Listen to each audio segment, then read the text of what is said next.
तेरा ख्याल हर पल मेरे दिल में गूंजता है, हर सांस तेरे नाम की खुशबू ले चलती है। रात की खामोशियां भी तेरे लम्स की याद दिलाती हैं, और हुआ के नर्म झूमके तुझे करीब ले आते हैं। हर लम्हा कुछ से जड़ा है, हर जज्बा तेरे साथ सांस लेता है। तुम्हारी हंसी दिल को रोशनी देती है, और तुम्हारी खामोशी सुकून की तरह मेरे अंदर अतर जाती है। फासले चाहे जितने भी हों, मोहब्बत की ये रोशनी कभी मुधम नहीं होगी। तो पास हो या दूर, दिल हमेशा कुछ से बातें करता रहता है, और हर ख्वाब तेरे लम्स की तलाश में जीता है।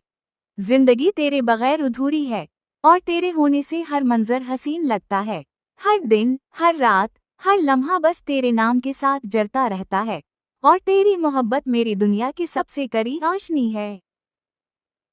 तिंसिलसा एक्सजव साँच कर चाहता है, और चुम्हाबत नुबने के दो बे उत्वल दे जाते हैं।